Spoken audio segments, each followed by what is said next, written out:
हमने कभी सोचा ही नहीं भगवान परशुराम का जन्म किस लिए हुआ? अधर्म का नाश करने के लिए। भगवान श्री राम का जन्म किस लिए हुआ? अधर्म का नाश करने के लिए। भगवान कृष्ण का जन्म किस लिए हुआ? अधर्म का नाश करने के लिए। दुर्भाग्यवश हमारे जो कथावाचक हैं वो भी 7 दिन की कथा में 3 दिन तो भगवान कृष्ण को केवल राधा के वियोग में ही रोते रहते, रुलाते रहते। हमारे कथावाचक 7 दिन की कथा में 3 दिन तो भगवान राम को सीता की खोज में ही रुलाते रहते। ये चल रहा है गुरुदेव, क्या करें? ये भी कड़वी बात है। अब ये कड़वी बात है तो हो सकता है कुछ कथावाचक नाराज हो जाए, नाराज हो सकते हैं ना। अरे भैया सिस्टम देखिए, किस लिए हुआ? किसका जन्म किस लिए हुआ? अधर्म का नाश करने के लिए हुआ। दुर्भाग्यवश अधर्म के नाश पे ऊपर चर्चा ही नहीं हो रही है। एक बड़ी चर्चा हो रही है गुरुदेव आजकल जातिवाद मिटाने पे, बहुत चर्चा हो रही है। जातिवाद मिटाओ, जातिवाद मिटाओ। सवाल ये, जातिवाद आया कब? जब किसी बीमारी की चर्चा हो रही है तो पहले पता होना चाहिए बीमारी शुरू कब हुई।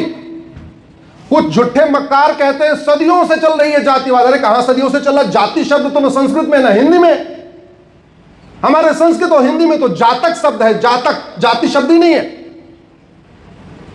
कास्ट शब्द तो क्रिश्चियनिटी के बाद आया, जाति व्यवस्था क्रिश्चियनिटी के बाद शुरू हुई।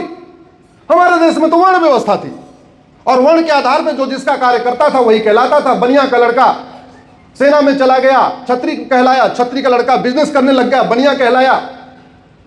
दलित का लड़का पठन पाठन करने लग गया, ब्राह्मण कहलाया। ब्राह्मण का लड़का दूसरा कार्य करने लग गया, दलित कहलाया। हजारों एग्जाम्पल है।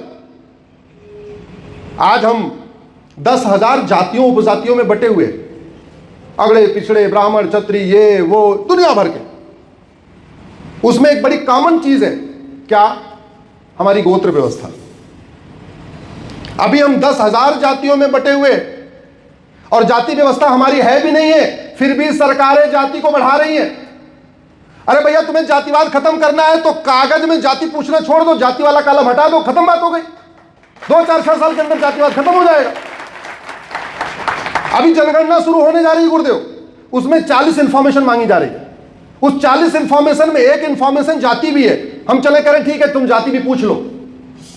40 चीज पूछ सकते तो एक चीज और नहीं पूछ सकते क्या? गोत्र। 41 पूछ लो। और जातिगत जनगणना कर रहे तो गोत्रवत जनगणना भी करा लो, सबके गोत्र पूछ लो। फायदा क्या होगा? जो गोत्र ब्राह्मण का वही गोत्र क्षत्रिय का, वही गोत्र वैश्य का, वही गोत्र दलित का। जो गोत्र हिंदू का वही गोत्र जैन का, वही गोत्र बौद्ध का, वही गोत्र सिख का। जो गोत्र बंगाली का वही गोत्र गुजराती का, वही गोत्र मलयाली का, वही गोत्र कश्मीरी का। जो गोत्र हरियाणी का वही राजस्थानी का, वही मारवाड़ी का, वही कन्नड़ का, वही तेलुगु का, वही मलयाली का। गोत्र व्यवस्था लागू करो। अभी हम 10,000 जातियों उपजातियों में बटे हैं, हम 125 गोत्रों में जुड़ जाएंगे। लेकिन खत्म ही नहीं करना, जातिवाद खत्म करने की नौटंकी करनी है। जातिवाद अगर खत्म करना होता तो स्कूल कॉलेज में जाति पूछना छोड़ देते, और जातिवाद खत्म करना होता तो गोत्र पूछना शुरू कर देते। मैं प्रयाग का रहने वाला हूं मूल रूप से, मेरा गोत्र भारद्वाज है। अयोध्या जाइए, क्षत्रियों का गोत्र भारद्वाज है। मेरठ मुजफ्फरनगर जाइए, जाटों का गोत्र भारद्वाज है। हरियाणा के यमुनानगर पहुंचिए, सैनियों का गोत्र भारद्वाज है। मध्य प्रदेश भोपाल जाइए, यादवों का गोत्र भारद्वाज है। छत्तीसगढ़ के बिलासपुर रायपुर जाइए, कुर्मियों का, पटेलों का गोत्र भारद्वाज है। गोत्र व्यवस्था सबको जोड़ती है, तो जो सबको जोड़ती है वो काम नहीं करना। क्यों? क्योंकि सब जुड़ जाएंगे तो दुकान कैसे चलेगी? 1% लोग चाहते हैं जातिवाद चलता रहे, और जातिवाद चलता है। 99% चाहते हैं छुआछूत, अगड़ा पिछड़ा भेदभाव खत्म हो, सामाजिक समरसता आए। और वो तभी आएगी जब सरकार birth certificate, death certificate, school admission, passport, हर जगह जाति पूछना छोड़ दे, गोत्र पूछना शुरू करे। अगले 5 साल के अंदर जातिवाद खत्म हो जाएगा। लेकिन वो करना ही नहीं है। अब इतना कड़वा बोल दूंगा तो मंत्री सांसद बनूंगा क्या? जोर से बताओ भैया। समस्या वही है गुरुदेव। भारत का संविधान बना, इस भारत के संविधान का जो मूल स्वरूप संविधान 1950 में था, उसमें भगवान राम की फोटो, भगवान कृष्ण की फोटो, भगवान नटराज की फोटो, हनुमान जी की फोटो, भगवान महावीर की फोटो, गौतम बुद्ध की फोटो, सम्राट अशोक, राजा विक्रमादित्य, राजा भरत, छत्रपति शिवाजी महाराज, गुरु गोविंद सिंह जी, गुरुकुल, नालंदा, सिंधु नदी, राजा भगीरथ की फोटो। ये मेरे हाथ में संविधान है, वो फोटो नहीं है, जबकि मूल संविधान में था।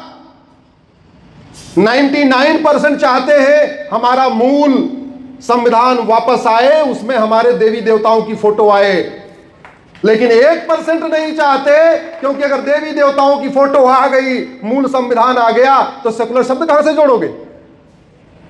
अगर इसमें भगवान राम, कृष्ण, हनुमान, महावीर, भगवान महावीर, गौतम बुद्ध की फोटो होती तो 1976 में सेकुलर शब्द जोड़ पाते क्या? नहीं, लेकिन नहीं। अच्छा, दुर्भाग्य देखिए, बड़ी बड़ी बातें हो रही हैं संसद में, तू मैं, आरोप प्रत्यारोप, नूरा कुश्ती, बतौलेबाजी, तू चोर मैं सिपाही। 2-4 मंत्री तो ऐसे हैं जो केवल संसद में शेरो शायरी करते रहते, कुछ नहीं करते, और वो भी व्हाट्सएप से लगता कोई उनको भेजता, वही मोबाइल देख देख के शेरो शायरी पढ़ते। देखा होगा आपने 1-2 मंत्री को। अरे तुम्हें वेतन मिलता है, भत्ता मिलता है, गाड़ी मिलता है, बंगला मिलता है, पेंशन मिलता है, फ्री एयर टिकट मिलता है, फ्री रेल टिकट मिलता है, सिक्योरिटी गार्ड मिलते हैं, खाने वाले बनाने वाले मिलते हैं, दिल्ली में बड़ा बंगलो मिलता है, ये शेरो शायरी करने के लिए मिलता है? संविधान की शपथ लेते और संविधान में लिखी हुई बात पे चर्चा नहीं करते। सुबह से लेकर शाम तक बाबा साहब का नाम लेंगे, और बाबा साहब ने तो कहा था भारत की राष्ट्रभाषा संस्कृत होनी चाहिए। बाबा साहब ने तो कहा था नशाबंदी, शराबबंदी होनी चाहिए। बाबा साहब ने तो कहा था मजहब के आधार पर नियम कानून नहीं होना चाहिए, मजहब के आधार पर आयोग मंत्रालय नहीं होना चाहिए, मजहब के आधार पर बोर्ड ट्रिब्यूनल नहीं होना चाहिए, मजहब के आधार पर लोन वजीफा नहीं होना चाहिए। बाबा साहब ने तो विभाजन के बारे में भी कहा था, यह विभाजन मैं तब मानूंगा जब मजहब के आधार पर विभाजन हो रहा है तो 100% हो जाए, ये खिचड़ी नहीं पकनी चाहिए। बस 1% लोग चाहते हैं संविधान में जो कुछ लिखा है वो लागू हो जाए। 99% चाहते हैं संविधान में जो कुछ लिखा है वो लागू हो जाए। 1% केवल बतौलेबाजी कर रहे हैं। और देखिए, जो संविधान में लिखी हुई बात लागू नहीं हो रही। इमरजेंसी के दौरान भारत के संविधान में सेकुलर शब्द जोड़ दिया गया, विदेशी शब्द, हमारे देश का शब्द नहीं है। 99% चाहते हैं ये शब्द दोबारा निकाल दिया जाए। शब्द निकला क्या? जोर से बोलो जरा। तो सरकार 1% की सुनती है, 99 की 1% की। भारत के संविधान का आर्टिकल 1 में इंडिया शब्द आ गया। 99% चाहते हैं कि भारत का केवल एक ही नाम होना चाहिए, भारत। और पूरी दुनिया में सभी देशों का एक ही नाम है, अमेरिका का अमेरिका, रूस का रूस, जापान का जापान, चीन का चीन। एक हम है, आज भी 2-2 नाम आर्टिकल 1 में, इंडिया दैट इज भारत। 99% चाहते हैं इस भारत के संविधान से इंडिया शब्द निकल जाए। 1% चाहते हैं इंडिया बना रहे। सरकार 1% की सुन रही कि 99 की? जोर से बताइए जरा। आर्टिकल 14 कहता है equality before law, equal protection of law. इसका मतलब कानून की छतरी सबके लिए एक बराबर होनी चाहिए। इसका मतलब जो अपराध आंध्रा में है, तेलंगाना में है, और वही अपराध अगर हरियाणा में भी है, सजा एक बराबर होनी चाहिए। लेकिन हमने राज्यों के हिसाब से कानून बनाया। उसी अपराध में आंध्रा में अलग सजा, उसी अपराध में हरियाणा में अलग सजा, उसी अपराध में दिल्ली में कोई सजा ही नहीं है। मतलब दिल्ली का गुरुदेव बॉर्डर सटा हुआ है, तो आप अगर गाजियाबाद में हैं, धर्मांतरण करेंगे तो 7 साल सजा होगी। और आनंद विहार सड़क क्रॉस करके दिल्ली में क्रॉस कर जाइए, वहां धर्मांतरण करा दीजिए, कोई सजा ही नहीं होगी। आप नोएडा सेक्टर 15 में है, धर्मांतरण कराया, 7 साल सजा। रोड क्रॉस करके मयूर विहार, दिल्ली में मयूर विहार स्थान है, जो लोग दिल्ली वाले होंगे जानते होंगे, मयूर विहार क्रॉस हो गए, सड़क क्रॉस किया, अब वो अपराध नहीं। गुड़गांव में धर्मांतरण कराया तो सजा, और रोड क्रॉस करके महिपालपुर आ गए एयरपोर्ट के आसपास, वहां धर्मांतरण कराया तो सजा ही नहीं। ऐसी सड़ी हुई व्यवस्था चलनी चाहिए क्या? जोर से बताओ भैया। ये व्यवस्था तब बदलेगी जब हमारे भगवान गुरुदेव भगवान के अलावा आप लोग भी कहना शुरू करेंगे। कितने जंजी बैठे हुए हैं? जरा जोर से हाथ उठाए जंजी सारे। जंजी बड़ी मात्रा में, शर्म के मारे देखो, ये जंजी है, उठा नहीं रही, हाथ उठाओ। ये उठा नहीं रही है, जंजी है। जंजी सोशल मीडिया यूज करता है, लेकिन गुरुदेव उसको पर्सनल मीडिया की यूज करता है। ये Instagram personal media, social media, जोर से बताओ क्या है नाम, क्या है उसका?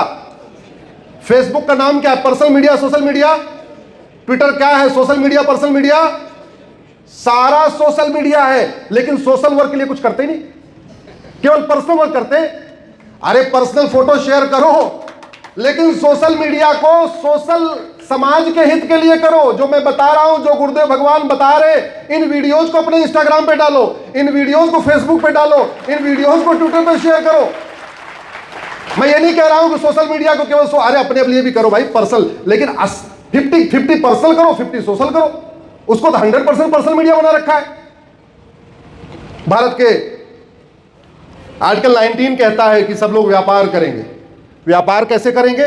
व्यापार ऐसा करेंगे जिसमें न हमारी संस्कृति का हानि हो, न हमारे समाज का हानि हो।